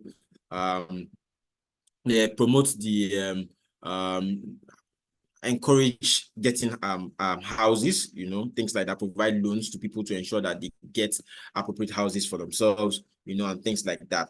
They facilitate home ownership, obviously. They ensure that people get the appropriate support, you know, when it comes to getting houses, you know, and things like that. And that's the reason why they're in existence, you know. And then, of course, you think about insurance companies too, they're in existence, you know, to ensure that they mitigate some certain risks when it comes to your life or when it comes to business or, you know, and things like that. All of these people are in existence to make money, you know, at some point. Some of them are not profits, really, they're not really for profit. You know, some of them, I mean, are in existence, you know, just so that they are able to satisfy one particular need or problem, or satisfy one particular problem or the other, you know. And then, like I said, we also have things like the development banks, you know, banks that encourage, you know, the development of institutions, you know, things like that, ensuring that, of course, amenities are provided, you know, and things like that. Microfinance banks are also in existence, you know, to help middle or lower income earner, so to speak. You know, even though some microfinance banks are even as big as some commercial banks as of today, you know, but of course the idea is to see how they can promote or help small businesses.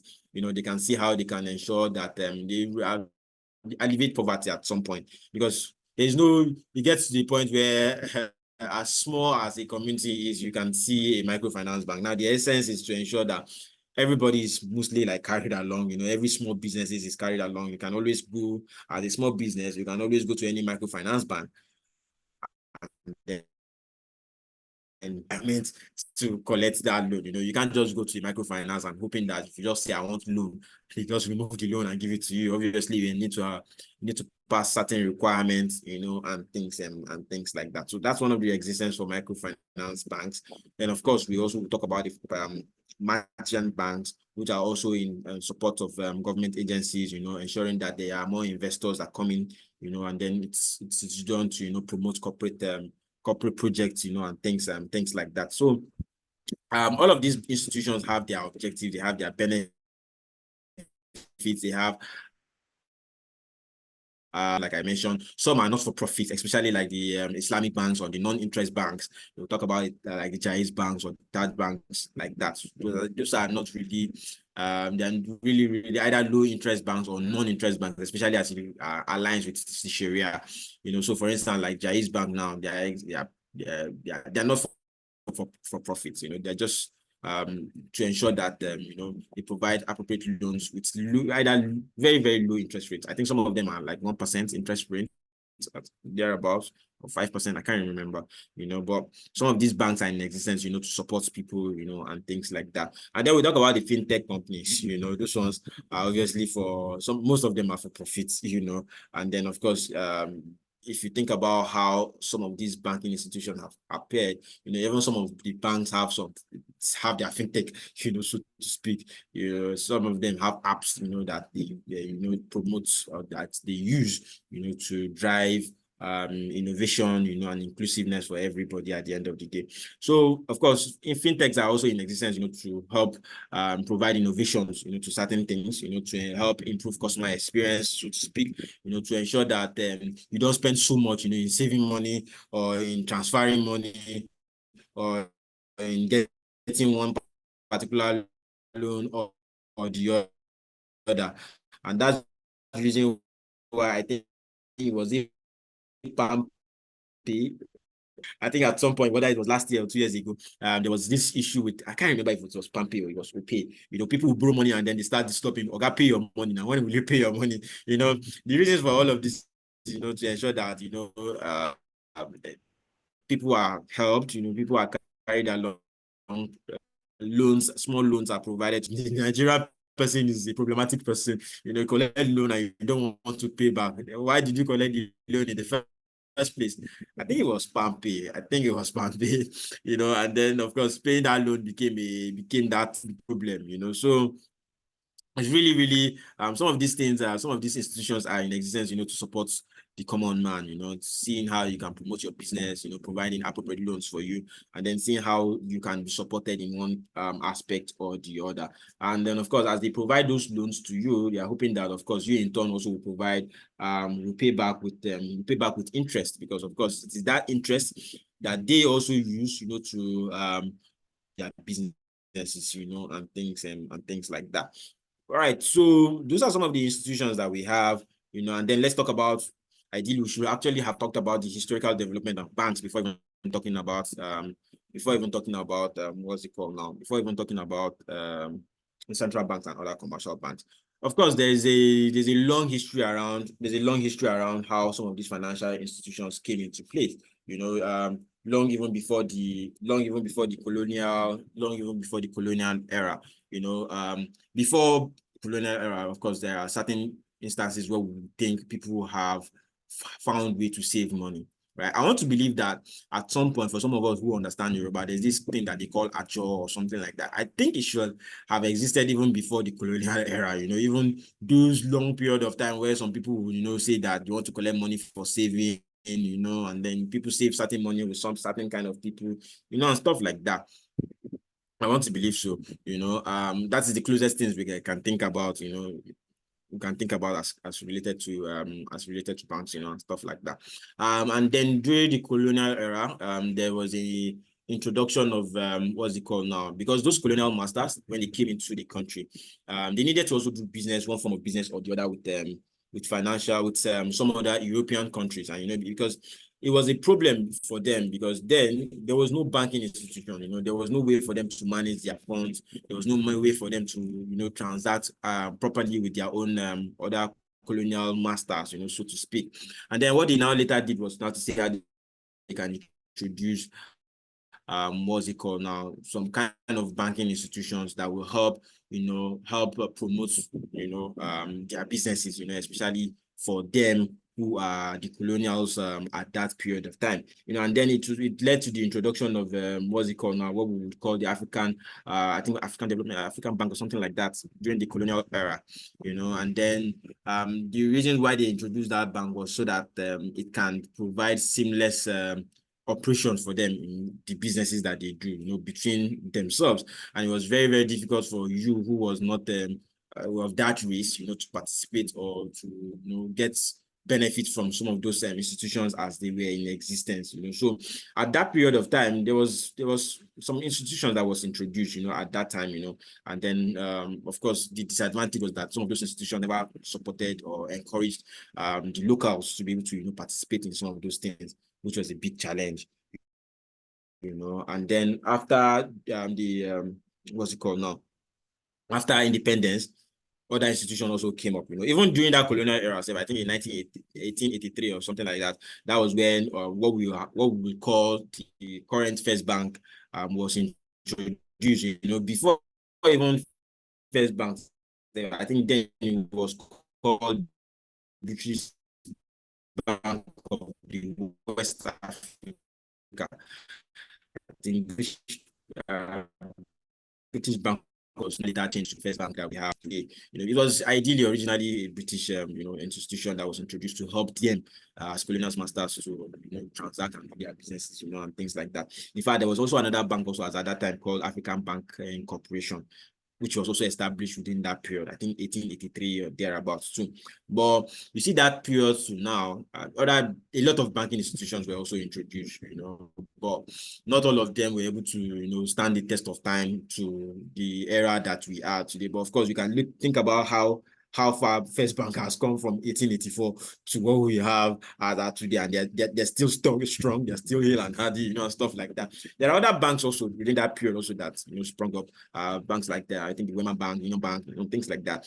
Then they were not even called those names; they were called other names as at that time, you know. But you can imagine how far some of those institutions have come, you know, especially how they've also improved in their operation, and of course they are also very, very competitive in the marketplace, you know. So pre-colonial or during the colonial era, it was when we now have those what's it called now, these institutions that I've called First Bank, you know, and then the African Banking Corporation, which as at today does not even exist anymore, because after a while they had to die off because of one issue or the other. But of course, First Bank has been in existence also since then. So like I said, other institutions also existed, you know, between 1929 to 1960, about 25 or 30 different institutions existed, you know. But the problem that they later had was that because those institutions were not nationalized, you know, it was now more like the institution for those European country colonial masters, so to speak, you know. So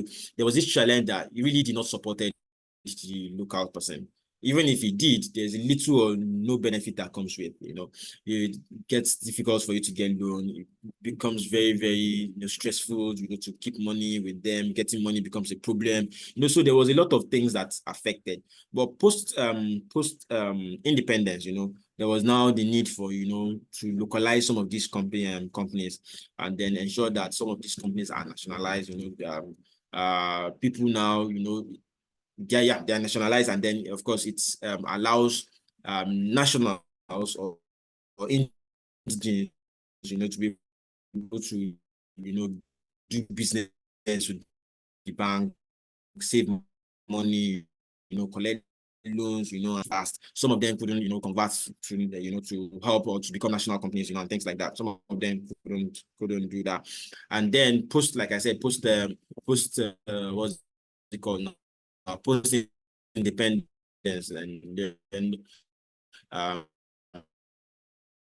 they had to be some policy that was not introduced, that, you know what, we need to consolidate all of these banks, you know, to ensure that we reduce some kind of capital base in existence. And then of course you would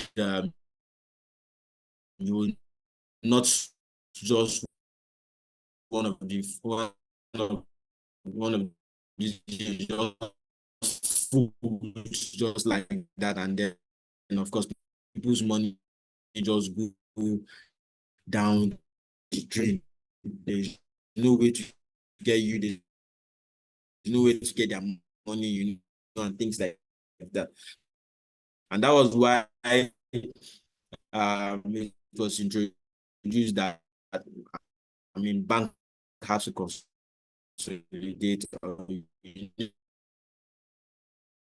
So I think that was, you know, some of them had to, you know, buy other banks, you know, so that they can also, you know, improve or, you know, provide even better services for people, you know. And then of course, like I said, some had to merge, you know. Some that had the money, you know, some that did not have up to that amount of money had to, you know, merge, and then of course they were able to provide appropriate services and meet the requirements as reforms have existed within that period. Several other organizations were also introduced, you know, that are even non will I call it well, I'll call it like other financial institutions have also you know, existed at that time, you know, like the Bank of Agriculture, Bank of Industry, you know, urban development bank, you know, and things like that. Those are like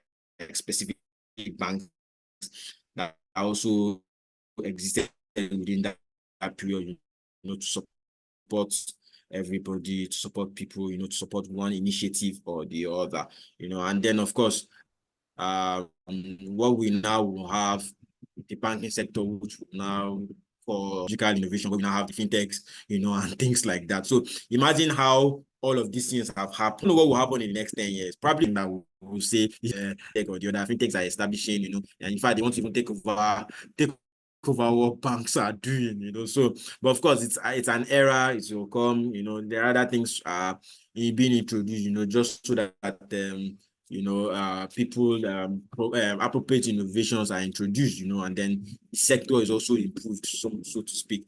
You know, there was one time where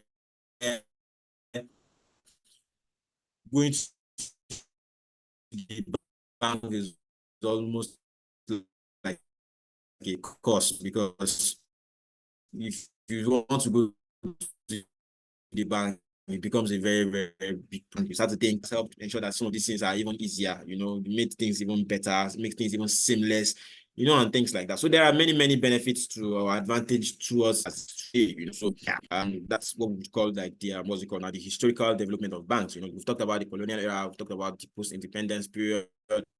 You know, we've talked about the banking consolidation, you know, technological innovations, you know, and things like that. So many things have happened. So many things have been introduced, you know, especially to encourage encourage the common man, you know, especially getting loans, combating one problem or the other, providing proper support, you know, as regards to loan, you know, and things like that. So if we think about it now, we also need to talk about the what's it called now, the functions of each of the banks, and which we've also talked about here.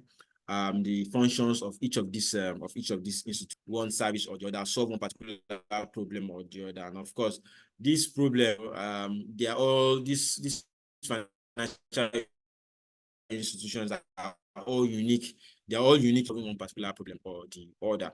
You know, so we've talked about commercial banks, we talked about development banks, we've talked about microfinance, we've talked about merchant banks, Islamic banks, fintech, you know, and insurance companies. As of today, there are thousands of insurance companies as of today, you know, providing one particular service or the other, probably giving you one package or the other. Is it life assurance? Is it car insurance? You know, so many packages in existence, you know, and then of course, they are also making profit from it. So they are also providing, you know, the what's it called now, appropriate support for people where required. Let's also talk about the rules of other rules of financial institutions and their source of capital. You know, so for the common commercial banks, right? It is also very, very obvious that one of the methods of which they raise money, you know, can be from interest that they give out for loans, which is the idea is for you to also pay back with interest. And some of those interest is what they now also use for their running operations, you know, and things like that. Sometimes it can also be from, deposits from the common person, you know, common persons who comes to, you know, deposit money in their banks, you know, and things like that. They use some of those financials, you know, to run their own businesses, you know, and then of course your money is in their bank and then you can come to collect at any time. They also have shareholders. So those banks are in existence because they also have shareholders, you know, people who have shares in some of those banks, you know. So if you have shares, you automatically mean that you're one kind of a partner or kind of an owner, an owner of the bank, you know, so to speak. They also, do you know that also commercial banks collect loans from other commercial banks? It happens, you know, so they raise money, you know, from doing things like that. You know, they can also contribute, participate in one commercial central bank facilities or the other, you know, so central bank can probably be giving out loans to commercial banks, you know, and things like that. Remember that the central bank is in existence, you know, as the apex bank of the nation or the country. You know, so it means that other banks also have accounts in central bank, so to speak. You know, so they raise money from there as well. Similar to mortgage banks, you know, they also have shares, they also have, you know, retained earnings, you know, and things like that.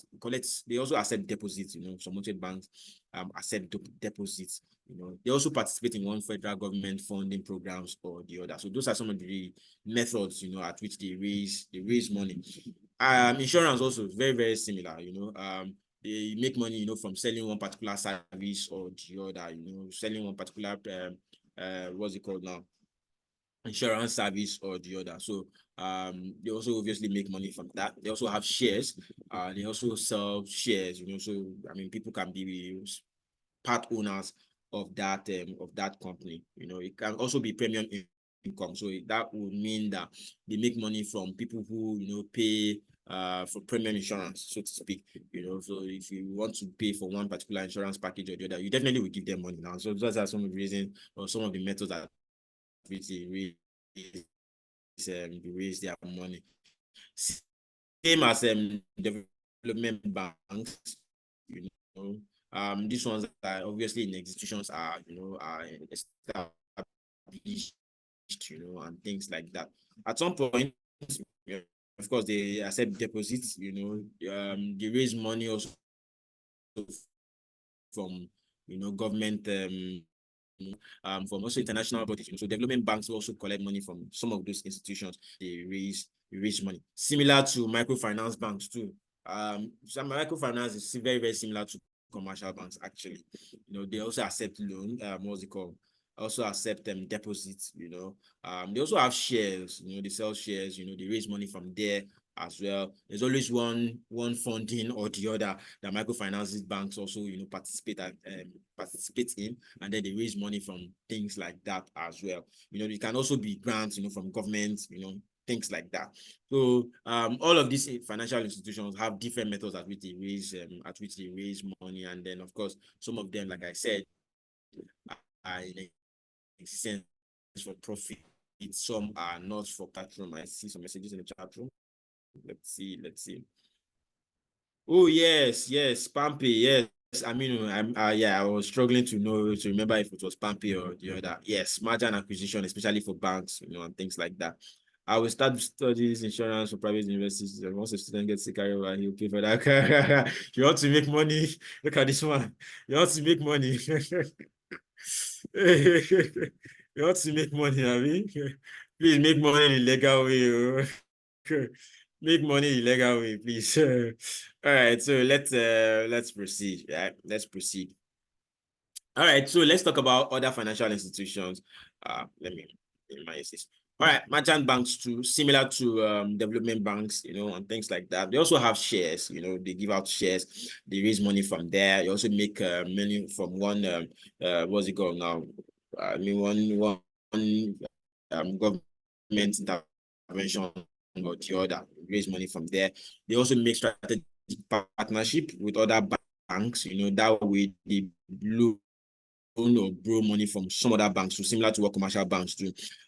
Sometimes they operate as joint ventures, especially if they are serving or providing one particular problem or solving one particular problem or need, in the country as it is, so they make money or they borrow money from even commercial banks. So those are some of the methods at which they raise funds or they raise money, so to speak.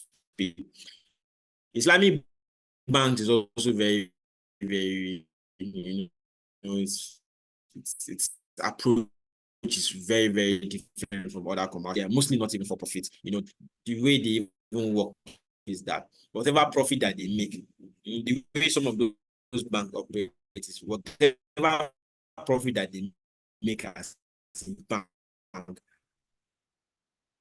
you are also a part beneficiary of that profit. That's how they operate. If they make profit, you as a for them is to make it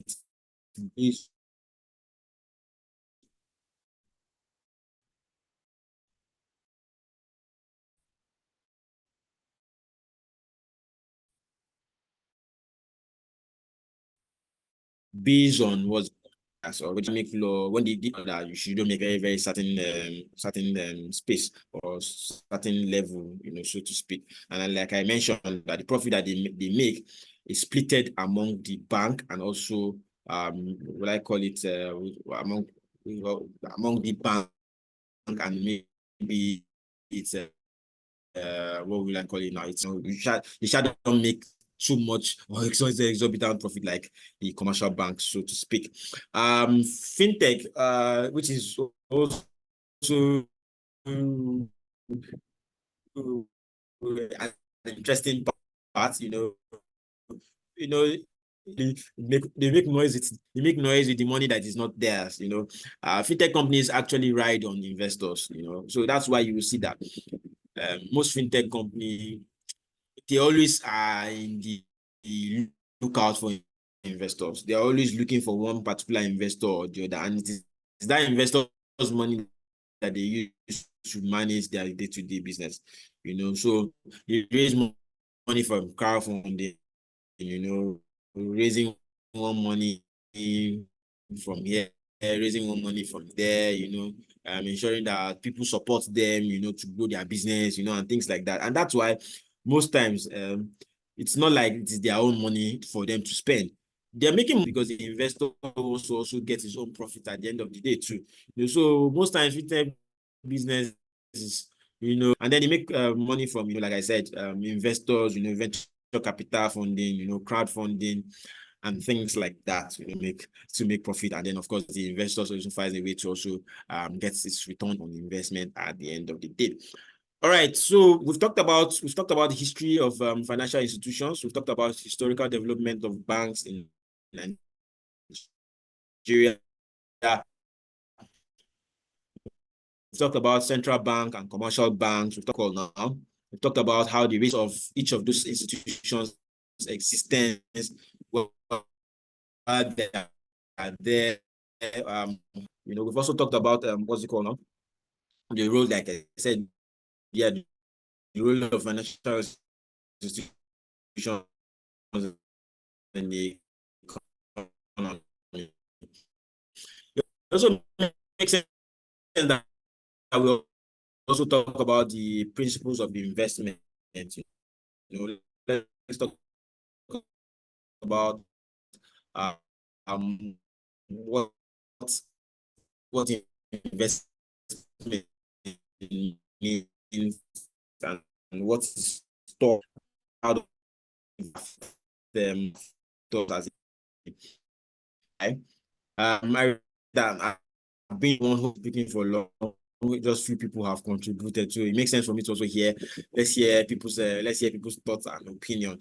Let me go to the chat room again and then hear thoughts and opinion. Okay, to make banking services accessible, I'm not interested. What is that possible? Let me see. That